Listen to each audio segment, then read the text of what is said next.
ఇంటి గుమ్మం దగ్గర నిలబడిన అంజు కాల్ని అటు ఇటు తిప్పుతూ ఉండటంతో ఏం చేస్తున్నావే పొట్టి అని పిల్లలు అడుగుతూ ఉంటారు. అసలు పిన్ని ఇక్కడి నుంచి 90 డిగ్రీస్ యాంగిల్లో ఎందుకు తన్నింది? అలా తన్నటం వల్లే కదా బాగి తలకి గాయమయ్యింది అని ఆలోచిస్తున్నాను. అంటే కావాలని బాగీకి గాయమయ్యేలా కొట్టింది కదా అని అంజు అంటే, ఒసే పొట్టి, ఇది నీకు ఇప్పుడు అర్థమవుతుందా? మాకు ఎప్పుడో తెలుసు అని ముగ్గురు పిల్లలు చెప్పటంతో, ఎప్పుడో తెలుసా? ఎలా తెలుసు అని. అయినా నాలా ఇన్వెస్టిగేషన్ బుర్ర నాకు మాత్రమే ఉంది, మీకెలా తెలుసు నాన్న కంటే ముందుగా అని అంజు అంటుంది. ఒసే పిన్ని ఇక్కడ నిలబడినప్పుడే బాగి వైపు చాలా కోపంగా చూసింది, అప్పుడే మాకు అర్థమైపోయింది అని ఆకాష్ చెప్తాడు. అవునా? అసలు మన క్యాప్టెన్కి ఇలా కష్టాలు వస్తే మనం చూస్తూ ఊరుకుంటామా? మనల్ని ఇన్ని రోజులు ఎలా కాపాడుకుంటూ ఎంత బాగా చూసుకుంటూ వచ్చింది. అలాంటి బాగికి నెగిటివ్ పీపుల్ నుంచి, నెగిటివ్ ఎనర్జీ నుంచి మనం అండగా ఉండాలి. అసలు ఏమీ కానివ్వకూడదు. నేను చెప్తున్నాను, మీరంతా నాతో చేతులు కలుపుతారా? నా చేతిలో చేయి వేసి చెప్పండి అని అంజు అనడంతో, అవును అలాగే చేద్దాం అని పిల్లలందరూ చేతిలో చేయి వేసుకొని మాట్లాడుకుంటూ ఉంటారు. ఏమిటి బాలిక, ఏదో మనసులో ఉన్నది చెప్పటానికి వచ్చావు కదా, చెప్పుము అని గుప్తా గారు అడుగుతూ ఉంటే, అది కాదు గుప్తా గారు, బాగికి ఇంత మంచితనం ఎలా వచ్చింది? ఆ మంచితనం వల్లే నేను చనిపోయాను కదా, బాగి ప్రాణాలు కూడా ఎక్కడ పోతాయో ఆ మంచితనం వల్ల అని నాకు చాలా బాధగా ఉంది గుప్తా గారు. అసలు చిత్రని ఒక్క మాటైనా అనలేదు చూడండి అని ఆరు మాట్లాడుతూ ఉంటే, అప్పుడే అక్క అంటూ బాగి అక్కడికి వస్తుంది. ఇక ఆరు వెళ్ళిపోతూ ఉంటుంది. అక్క అక్క ఆగక్క, ఎందుకక్క మాట్లాడకుండా వెళ్తున్నావు అని బాగి పరుగులు పెడుతూ దగ్గరికి వస్తుంది. నాకు నీపై కోపంగా ఉంది బాగి, నేను మాట్లాడను అని ఆరు అంటుంది.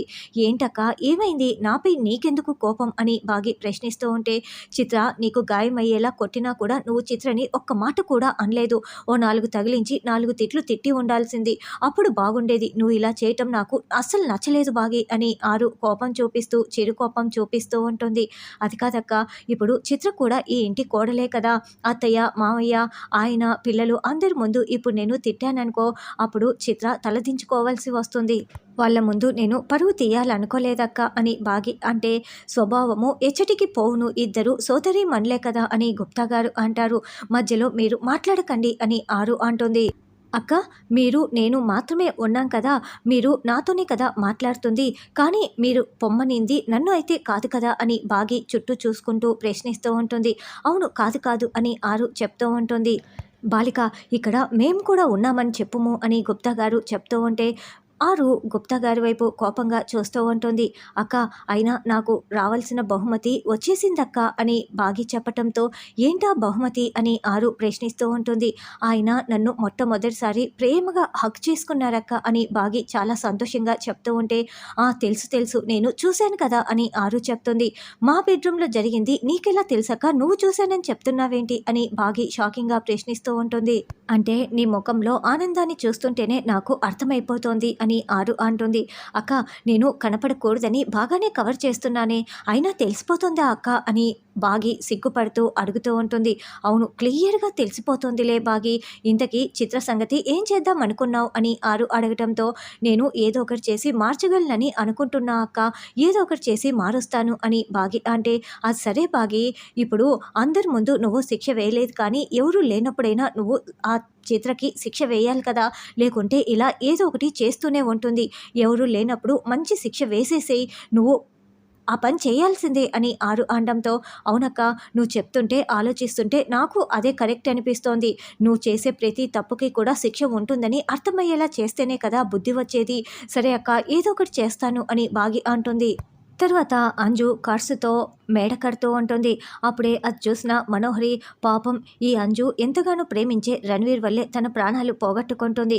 రణవీర్ అలాంటి వాడని తెలిస్తే ఈ అంజు ఏమైపోతుందో ఏంటో, కానీ నీ ప్రాణాలు తీయటానికి నేనైతే రణవీర్కి సహాయం చేసి తీరుతాను అని మనోహరి అనుకుంటూ ఇక అంజు కార్స్ని కింద పడిపోయేలా చేస్తుంది. అయ్యో కార్స్ అన్నీ కింద పడిపోయాయే అని అంజు బాధపడుతూ ఉంటుంది. అయ్యో మనోహరి ఆంటీ, ఎప్పుడు వచ్చారు మీరు? నేను చాలా సేపటి నుంచి కష్టపడి ఫినిషింగ్ లైన్ని దాటబోతూ ఉంటే చూడండి ఎలా పడిపోయిందో అని అంజు బాధపడుతూ ఉంటే, చూడంజు, మనం ఒకటి అనుకుంటాం కానీ ఒకటి జరుగుతుంది, కొంతమంది ఎంత ట్రై చేసినా ఫినిషింగ్ లైన్ని దాటలేరు అని మనోహరి అంటుంది. అదేంటంటే, ఇప్పుడు కాదని నేను మళ్ళీ దీనిని కరెక్ట్గా అరేంజ్ చేస్తాను, అప్పుడు కూడా నేను పూర్తిగా పెట్టలేనా అని అంజు అంటే, లేదు అప్పుడు కూడా ఏదో ఒక విధంగా గాలి వచ్చి నువ్వు ఆ ఫినిషింగ్ లైన్ని దాటలేవు, అంతే అంజు అంతే అని అంజు నిరాశపడేలా మాట్లాడి వెళ్ళిపోతూ ఉంటుంది. అప్పుడే అమ్మో మనోహరి ఆంటీ అని పిలవగానే మనోహరి వెనక్కి తిరిగి చూస్తుంది. అప్పుడు తలా 2 కార్డ్స్ తీసుకొని ఆ ఫినిషింగ్ లైన్‌ని ఫినిష్ చేసేస్తారు. అక్కడ అమర్, బాగి, నిర్మలమ్మ, సదాశివం, పిల్లలు, రాథోడ్ అందరూ నిలబడి ఉంటారు. ఇక మనోహరి చాలా షాకింగ్‌గా చూస్తూ ఉంటుంది. మేమందరం తలుచుకుంటే ఫినిషింగ్ లైన్‌ని దాటేలా చేస్తాం ఆంటీ అని అందరూ మనోహరికి కౌంటర్ ఇస్తూ ఉంటారు. మా అంజు పాప జోలికి వస్తే అదే వాళ్ళకి చివరి రోజు అవుతుంది అని సదాశివం, మా అంజు పాపకి మా ప్రాణాల్ని అడ్డువేసి కాపాడుకుంటాం అని నిర్మలమ్మ, తలరాతని మేం మారుస్తాము అని ఆకాష్, ఎవరు ఎదురు వచ్చినా వాళ్ళకి ఎదురు వెళ్ళి కాపాడుకుంటాం అని రాథోడ్, ఇంట్లో అంజు ఒంటరి అయిపోతూ ఉంటే మేం చూస్తూ ఊరుకుంటాం అనుకున్నావా? అంజుని ఓటమి చూడాలంటే ఇంతమందిని దాటుకొని రావాలి అని బాగి వార్నింగ్ ఇస్తుంది. అదెంత సులువు కాదు మనోహరి, అంజుకి మేమంతా తోడుగా ఉన్నాము అని అమర్ చెప్తాడు. మనోహరి ఆంటీ, నేను ఎంత ట్రై చేసినా ఫినిషింగ్ లైన్ని దాటలేనని చెప్పారు కదా, చూసారా ఇప్పుడు మా కుటుంబం అంతా కలిపి నన్ను ఎలా నిలబెట్టారో చూసారా అని అంజు చెప్తూ ఉంటుంది. కానీ నీ చావు మాత్రం రణ్వీర్ చేతుల్లోనే ఉంది అని మనోహరి అనుకుంటూ ఉంటుంది. తర్వాత కోల్కతా ఆశ్రమంలో ఉన్న వార్డెన్ ఆశ్రమంలో ఫైల్స్ మొత్తం కూడా వెతుకుతూ ఉంటుంది. అంజు అడాప్షన్ ఫైల్ మిస్ అయిందని అనుకున్నానే, ఇదిగో ఈ ఫైలు ఇక్కడే ఉంది. ఈ ఫైల్ కోసం రణ్వీర్ గారు, వాళ్ళ అమ్మ, తర్వాత చాలామంది మామ అంటూ ఇంకొకరు చాలామంది వచ్చారు కదా, ఉండు వాళ్ళకి చెప్దాము, ఫోన్ చేసి చెప్దాము అని వెంటనే రణ్వీర్కి ఫోన్ కాల్ చేస్తూ ఉంటుంది. 4-5 సార్లు చేసినా కూడా రణ్వీర్ ఫోన్ కట్ చేస్తూ ఉంటాడు. ఈవిడేమో అసలు వదలకుండా చేస్తూనే ఉంటుంది. ఇక చివరగా రణ్వీర్ ఫోన్ని లిఫ్ట్ చేయగానే రణ్వీర్ గారు అని వార్డెన్ మాట్లాడుతూ ఉంటే, అసలు ఇన్నిసార్లు ఫోన్ కట్ చేస్తూ ఉంటే బిజీగా ఉన్నానని మీకు ఆ మాత్రం అర్థం కావటం లేదా? కట్ చేయండి, నేను చాలా బిజీగా ఉన్నాను అని ఫోన్ కట్ చేస్తాడు. ఆ రోజు కూతురు గురించి తెలుసుకోవాలని చెప్పి ప్రాధేయపడిన ఇతను ఇప్పుడు ఇలా మాట్లాడుతున్నాడేంటి? సరేలే వాళ్ళ అమ్మ ఉంది కదా, వాళ్ళ అమ్మకి కాల్ చేద్దాము అని వార్డెన్ అనుకుంటూ ఉంటుంది. మనోహరి రణ్వీర్ దగ్గరికి రాగానే, మనోహరి ఏంటి ఇంతసేపు అని రణ్వీర్ అరుస్తూ ఉంటాడు. అప్పుడే వార్డెన్ దగ్గర నుంచి ఫోన్ కాల్ వస్తుంది. హలో, నేను కోల్కతా నుంచి ఆశ్రమం వార్డెన్ని మాట్లాడుతున్నాను అని ఆవిడ మాట్లాడుతూ ఉంటే, చెప్పండి అని మనోహరి మాట్లాడుతూ ఉంటుంది. మనోహరి, నేను నీతో మాట్లాడుతూ ఉంటే నువ్వు ఫోన్లో మాట్లాడుతున్నావేంటి? ముందు నాతో మాట్లాడతావా లేదా అని రణ్వీర్ అరుస్తూ ఉంటారు. అరే, ఫోన్ మాట్లాడుతుంటే ఏంటి రణ్వీర్ నువ్వు, ఒక్క నిమిషం అని మనోహరి చెప్తూ ఉంటే, మీరు ఆ రోజు మీ కూతురు డీటెయిల్స్ కోసం వచ్చారు కదా, ఆ ఫైల్ దొరికింది రండి అని ఈవిడ చెప్తుంటే, మనోహరి రణ్వీర్తో మాట్లాడుతూ, చూడండి నేను తర్వాత ఫోన్ చేస్తాను, ఇప్పుడు బిజీగా ఉన్నాను అని ఈవిడ చెప్పిన మాటల్ని వినకుండా ఫోన్ పెట్టేస్తుంది. ఏంటి రణ్వీర్ చెప్పు అని మనోహరి అనడంతో, నాకెందుకో అమర్కి నిజం తెలిసిపోయింది అనిపిస్తోంది అని రణ్వీర్ అంటాడు.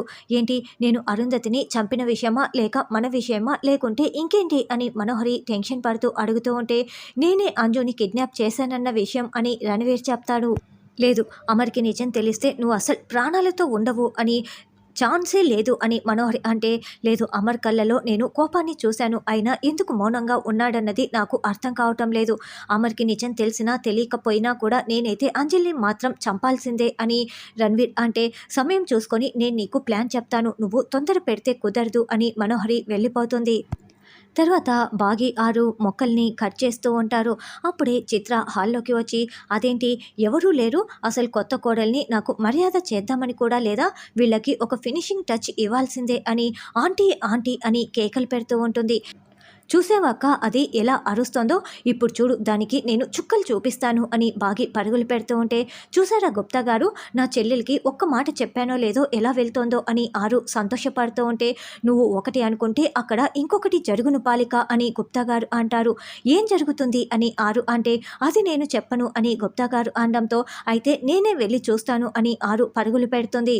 చిత్ర కేకలు పెట్టడంతో, ఏంటమ్మా అంటూ నిర్మలమ్మ ప్రశ్నిస్తూ ఉంటుంది. నేను కొత్త కోడల్ని, నాకేం పనులు చెప్పలేదే అని చిత్ర అంటే, నువ్వు కొత్త కోడలివి కదా, అలవాటు పడ్డానికి సమయం పడుతుంది, నిదానంగా చెప్తారులే, ఇంటి పనులే కదా అని నిర్మలమ్మ అంటే, ఇంటి పనులు పిల్లల్ని చూసుకోవటం వాటికన్నింటికి బాగే ఉంది కదా, నేను అడుగుతున్నది నగల గురించి. నాకంటూ చిన్న కోడలికి కొన్ని నగలు దాచిపెట్టి ఉంటారు కదా, 6 నగలు నా కోసం దాచిపెట్టిన నగలు అన్నింటినీ తీసుకొచ్చేయండి, పంచుకుందాం అని చిత్ర అనడంతో, 6 నగల్ని ఎవరూ తాకటానికి వీల్లేదు, అది ఆయన మాట అని బాగి కోపంగా చెప్తూ ఉంటుంది. మాటే కదా బాగి, మార్చేద్దాం అని చిత్ర అనడంతో అందరూ షాకింగ్గా చూస్తూ ఉంటారు. 6 కిటికీలో నుంచి చూస్తూ ఉంటుంది.